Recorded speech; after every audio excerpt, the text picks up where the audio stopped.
Hi hello ನಮಸ್ಕಾರ, welcome back to my YouTube channel. ಹೇಳಿದ್ದಂಗೆ ಗುರು, ನಾ ಹೇಳಿದ್ದೆ ನೆನ್ನೆನೆ, ಮ್ಯಾಚು ಪಕ್ಕ ಇಂಡಿಯಾ ಇವತ್ತು ಒನ್ ಡೇ ಆಡಿದ್ರೆ ಇನ್ನೂ ಒಂದಿನ ಎಕ್ಸ್ಟ್ರಾ ಹೋಗಿ ಹೋಗುತ್ತೆ ಅಂತ. ಹಂಗೆ ಆಗಿದೆ ಗುರು. Border Gavaskar trophy first day ಇದ್ದಿದ್ ಪಿಚ್ಚು, ಸೆಕೆಂಡ್ ಡೇ ಪಿಚ್ಚು ಆತರ ಇಲ್ವೇ ಇಲ್ಲ. ಬ್ಯಾಟ್ಗೆ ಬರ್ತಾ ಇದೆ ಹೊರತು ಬಾಲು ಅಷ್ಟೊಂದು ಸ್ವಿಂಗ್ ಆಯ್ತಾ ಇಲ್ಲ, ಬಾಲು ಟರ್ನ್ ಹೊಡಿತಾ ಇಲ್ಲ. ಅದರಿಂದ ಅಷ್ಟೊಂದು ಬ್ಯಾಟ್ಸ್ಮನ್ಗಳಿಗೆ ಬಾಲರ್ಸು ಎಫೆಕ್ಟ್ ಆಯ್ತಾ ಇಲ್ಲ. ಅದೊಂದೇ ಹೇಳ್ಬೋದು ಹೊರತು ಇನ್ನೇನು ಹೇಳಕ್ಕಾಗಲ್ಲ. ಹಾಗೆ ಡೇ 2 ಫಸ್ಟ್ ಸೆಷನ್ ಗುರು, ಅಲೆಕ್ಸ್ ಕ್ಯಾರಿ ಮತ್ತೆ ಮಿಚೆಲ್ ಸ್ಟಾರ್ಕ್ 1 ಅವರ್ ಬೀಟ್ ಆಯ್ತಾರೆ. ಸೆಕೆಂಡ್ ಓವರ್ ಬೂಮ್ರಾ ಬರ್ತಾರೆ, ಅಲೆಕ್ಸ್ ಕ್ಯಾರಿ ಔಟ್ ಗುರು. ಅದಾಗಿಟ್ನೆ ಇನ್ನು ಲಾಸ್ಟ್ 2 ವಿಕೆಟ್ ಗುರು, ಲಾಸ್ಟ್ 2 ವಿಕೆಟ್. ಅದ್ರ ನೆಕ್ಸ್ಟ್ ಹರ್ಷಿತ್ ರಾಣಾ ಬಂದು 11 ವಿಕೆಟ್ ತೆಗಿತಾರೆ. ಅದಾದ್ಮೇಲೆ ಗುರು ಸ್ಟಾರ್ಕ್ ಮತ್ತೆ ಎಸ್ಜಲ್ ವುಡ್ ಏನ್ ಪಾರ್ಟ್ನರ್ಶಿಪ್ ಕೊಟ್ಟಿದ್ದು. ಮಿನಿಮಮ್ ಅಂದ್ರೆ ಒಂದ್ ಸೆಷನ್ ಇನ್ನೊಂದ್ ಸ್ವಲ್ಪ ಒಂದು 2-3 ಅವರ್ ಇತ್ತು ಸೆಷನ್ ಮುಗಿಯೋಷ್ಟೊತ್ತಿಗೆ. ಅಷ್ಟೊತ್ತಿಗೆ ಸೆಕೆಂಡ್ ಸ್ಪೆಲ್ಗೆ ಬೂಮ್ರಾ ಮತ್ತೆ ಹರ್ಷಿತ್ ರಾಣಾ ತಿರ್ಗಾ ಬಂದ್ರು. ಅವಾಗ ಹರ್ಷಿತ್ ರಾಣನ್ ಓವರ್ ಅಲ್ಲಿ ವಿಕೆಟ್ ಬಿದ್ದಿದ್ದು ಮಿಚೆಲ್ ಸ್ಟಾರ್ಕ್. ಅದಾದ್ಮೇಲೆ ಲಂಚ್ ಬ್ರೇಕ್ ಆಗಿಟ್ನೆ ನೆಕ್ಸ್ಟ್ ಗುರು ಸ್ಟಾರ್ಟ್ ಆಗಿದ್ದು ಇಂಡಿಯನ್ ಬ್ಯಾಟಿಂಗು. ಫಸ್ಟ್ ಇನ್ನಿಂಗ್ಸ್ ಅಲ್ಲಿ ಮಾಡಿದ ತಪ್ಪನ ಸೆಕೆಂಡ್ ಇನ್ನಿಂಗ್ಸ್ ಅಲ್ಲಿ ಮಾಡ್ತಾ ಇಲ್ಲ.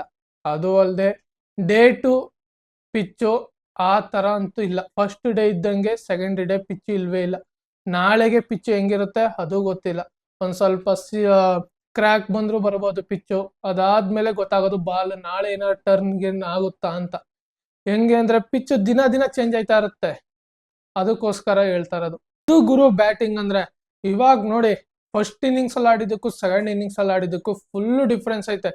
ಫಸ್ಟ್ ಇನ್ನಿಂಗ್ಸ್ ಅಲ್ಲಿ ಡಕ್ಔಟ್ ಆಗಿದೆ ಯಶಸ್ವಿ ಜೈಸ್ವಾಲ್. ಇವಾಗ 193 ಬಾಲ್ಗೆ 90 ಹೊಡೆದಿರೋದು. ಹಾಗೆ ಅನ್ಫಾರ್ಚುನೇಟ್ಲಿ ಔಟ್ ಆಗಿದ್ KL ರಾಹುಲ್ ಇವಾಗ ಹಾಫ್ ಸೆಂಚುರಿ ಹೊಡೆದು 62ರಲ್ಲಿ ಆಡ್ತಾ ಇದಾರೆ. ಡೇ 2 ಮುಗ್ದಿದೆ, ಇನ್ನು ಡೇ 3 ನಾಳೆ ಸ್ಟಾರ್ಟ್ ಆಗುತ್ತೆ. ಹಾಗೆ ಆಸ್ಟ್ರೇಲಿಯನ್ ಪ್ಲೇಯರ್ಸ್ಗಳು ಇವರಿಬ್ರು ವಿಕೆಟ್ ನ ತೆಗಿಯಕ್ಕೆ ಏನ್ ಸ್ಟ್ರಾಟಜಿ ಮಾಡ್ತಿದ್ದು ಗುರು. ಮಾಡಿದ್ರು ಬಾಲ್ ಶೈನಿಂಗ್ ಹೋದ್ಮೇಲೆ ಎಷ್ಟೇ ನಾವು ಸ್ಟ್ರಾಟಜಿ ಯೂಸ್ ಮಾಡಿದ್ರು ಒಂದೊಂದ್ಸಲ ಆ ಪಿಚ್ಚು ಬಾಲ್ಗೆ ಹೆಂಗೆ ಸಪೋರ್ಟ್ ಕೊಡ್ತದೆ ಅದ್ರ ಮೇಲೆ ನಮ್ಗೆ ಡಿಪೆಂಡ್ ಆಗುತ್ತೆ. ಬಾಲ್ ಸ್ವಿಂಗ್ ಆಗಲ್ಲ, ಅದು ಅಲ್ಲದೆ ಸ್ಪಿನ್ನರ್ಸ್ಗಳಿಗೆ ಬಾಲ್ ಕಟ್ ಆಗಲ್ಲ.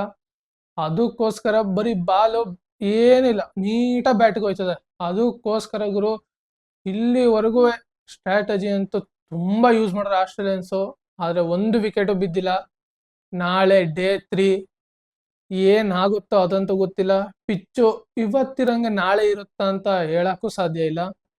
ಏನಾದ್ರೂ ಇನ್ನ ಬಿಸ್ಲಿಗೆ ಕ್ರ್ಯಾಕ್ ಆದ್ರೆ ಬಾಲು ಟರ್ನ್ ಹೊಡೆಯೋದಂತೂ ಪಕ್ಕ.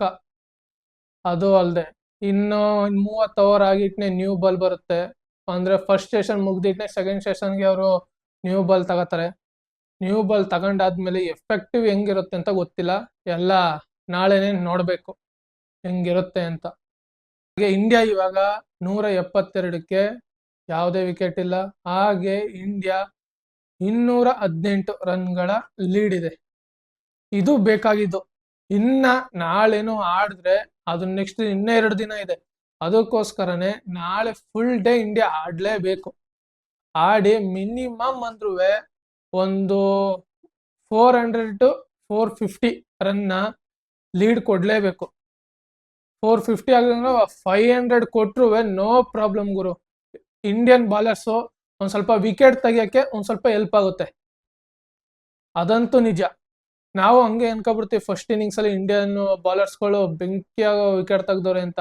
ಆದ್ರೆ ಇವಾಗ ಸೆಕೆಂಡ್ ಇನ್ನಿಂಗ್ಸ್ ಅಲ್ಲೂ ಹಂಗೆ ಆಗುತ್ತೆ ಅಂತ ನಾವು ಎಕ್ಸ್ಪೆಕ್ಟ್ ಆಗಲ್ಲ. ಆಸ್ಟ್ರೇಲಿಯನ್ಸ್ ನೋಡಿ, ಆಸ್ಟ್ರೇಲಿಯಾದವರು ಹಂಗೆ ಫಸ್ಟ್ ಇನ್ನಿಂಗ್ಸ್ ಅಲ್ಲಿ ನಮ್ಮ ಇಂಡಿಯಾನ 150ಕ್ಕೆ ಆಲ್ಔಟ್ ಮಾಡಿದ್ರೆ ಇವಾಗ 178ಕ್ಕೂ ಇನ್ನ ಆಲ್ಔಟ್ ಮಾಡಿಲ್ಲ. ಇದೆ ಅಲ್ವಾ ಡೇ 2ಗೆ ಎಷ್ಟು ಡಿಫ್ರೆನ್ಸ್ ಇದೆ ಅಂತ.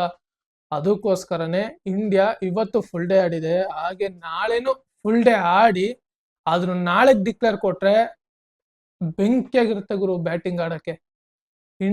ಆಸ್ಟ್ರೇಲಿಯಾದವ್ರನ್ನ ಅದಾದ್ಮೇಲೆ ಬೇಕಾದ್ರೆ ಆಲ್ಔಟ್ ಮಾಡ್ಬೋದು, ಇಲ್ಲ ಮ್ಯಾಚ್ ಆರಾಮಾಗಿ ಡ್ರಾ ಮಾಡ್ಬೋದು. ಮ್ಯಾಚ್ ಆದಷ್ಟು ನನಗೆ ಅನಿಸ್ತಾ ಇರೋದು ಮ್ಯಾಚ್ ಡ್ರಾ ಆಯ್ತದೆ ಅಂತಾನೆ ಅನಿಸ್ತೈತೆ. ಬಟ್ ನನಗೆ ಇಂಡಿಯಾ ವಿನ್ ಆಗ್ಬೇಕು ಈ ಮ್ಯಾಚ್ ಅಷ್ಟೇ ಗುರು ನನಗೆ ಬೇಕಾಗಿರೋದು. ಡ್ರಾ ಆದ್ರೂ ಪ್ರಾಬ್ಲಮ್ಮು, ವಿನ್ ಆದ್ರೂ ಏನಿಲ್ಲ. ಖುಷಿ. ಹಾಗೆ ಇದೇ ತರದ ಮತ್ತೊಂದು ವಿಡಿಯೋದಲ್ಲಿ ಸಿಗೋಣ. ಜೈ ಹಿಂದ್, ಜೈ ಕರ್ನಾಟಕ ಮಾತೆ, ವಂದನೆಗಳು.